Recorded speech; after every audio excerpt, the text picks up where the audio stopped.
गैमीटोजेनेसिस। इसका सिंपल मतलब है गैमीट्स का बनना।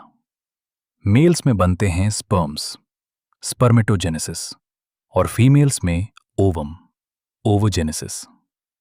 सबसे पहले बात करते हैं स्पर्मेटोजेनेसिस की।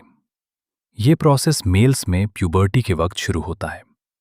जो सेमिनिफेरस ट्यूब्यूल्स की अंदर वाली वॉल थी ना, वहां स्पर्मेटोगोनिया यानी इमैच्योर जर्म सेल्स होते हैं। ये सेल्स पहले माइटोसिस करके अपनी संख्या बढ़ाते हैं। हर स्पर्मेटोगोनियम डिप्लॉयड होता है, यानी उसमें 46 क्रोमोसोम्स होते हैं। अब इनमें से कुछ सेल्स, जिन्हें हम प्राइमरी स्पर्मेटोसाइट्स कहते हैं, उनमें मियोसिस शुरू होती है। पहली मियोटिक डिवीजन खत्म होने पर बनते हैं 2 बराबर के हैप्लॉइड सेल्स, जिन्हें सेकेंडरी स्पर्मेटोसाइट्स कहते हैं। अब इनमें सिर्फ 23 क्रोमोसोम्स रह गए हैं। फिर होती है सेकेंड मियोटिक डिवीजन, जिससे बनते हैं 4 बराबर के स्पर्मेटिड्स। लेकिन रुको, स्पर्मेटिड्स तो राउंड होते हैं, वो तैर नहीं सकते। इसलिए इनको स्पर्मेटोजा यानी स्पर्म में बदलना पड़ता है। इस ट्रांसफॉर्म होने के प्रोसेस को कहते हैं स्पर्मियोजेनेसिस। जब स्पर्म बन जाता है तो उसका हेड सर्टोली सेल्स में एम्बेडेड हो जाता है न्यूट्रिशन के लिए। और आखिर में जब ये ट्यूब्यूल से बाहर निकलते हैं तो उस प्रोसेस को कहते हैं स्पर्मिएशन। स्पर्मियोजेनेसिस और स्पर्मिएशन में कंफ्यूज मत होना। स्पर्मियोजेनेसिस एक प्रोसेस है जिसमें स्पर्मेटिड्स स्पर्म में बदलते हैं।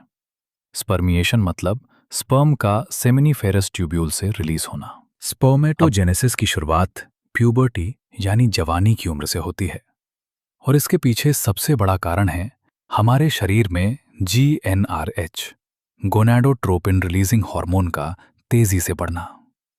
अगर तुम्हें याद हो तो ये GnRH एक हाइपोथैलेमिक हार्मोन है जो दिमाग के हाइपोथैलेमस वाले हिस्से से निकलता है।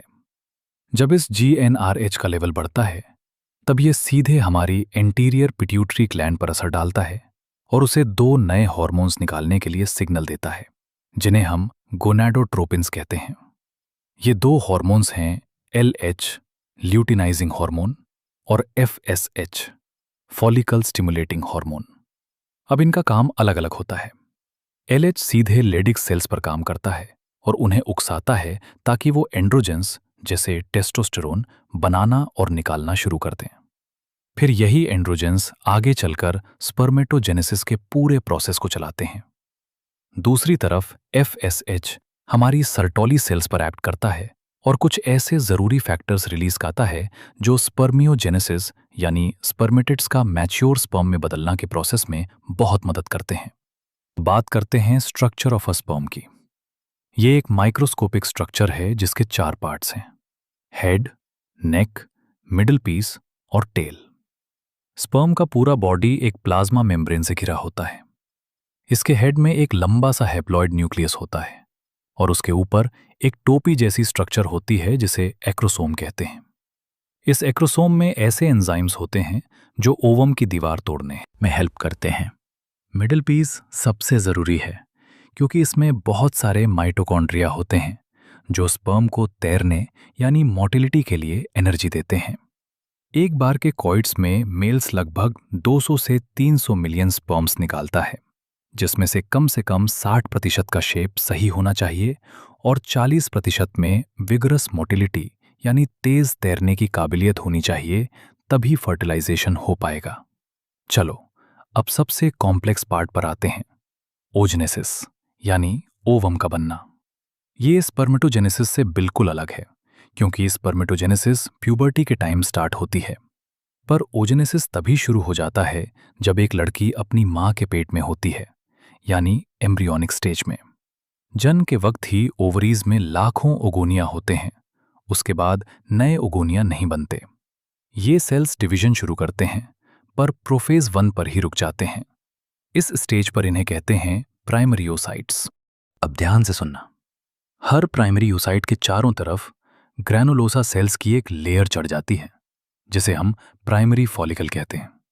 पैदाइश से लेकर प्यूबर्टी तक बहुत सारे फॉलिकल्स खत्म हो जाते हैं, इसलिए प्यूबर्टी के वक्त ओवरी में सिर्फ 60,000 से 80,000 प्राइमरी फॉलिकल्स ही बचते हैं। फिर इन पर और लेयर्स चढ़ती हैं और ये बनते हैं सेकेंडरी फॉलिकल्स। जल्द ही ये सेकेंडरी फॉलिकल एक टर्टियरी फॉलिकल में बदल जाता है, जिसकी पहचान है एक फ्लूइड से भरी खाली जगह जिसे एंट्रम कहते हैं। इस स्टेज पर प्राइमरी यूसाइट अपनी पहली मियोटिक डिवीजन पूरी करके एक बड़ा सेकेंडरी यूसाइट और एक नन्ही सी फर्स्ट पोलर बॉडी बनाता है। आखिर में ये टर्शियरी फॉलिकल बदलता है मैच्योर ग्राफियन फॉलिकल में। सेकेंडरी यूसाइट अपने चारों तरफ एक नई दीवार बनाता है जिसे जोना पेल्यूसिडा कहते हैं। फिर ये ग्राफियन फॉलिकल रप्चर हो जाता है और ओवम ओवरी से बाहर निकल आता है। इस मैजिक मोमेंट को कहते हैं ओव्यूलेशन।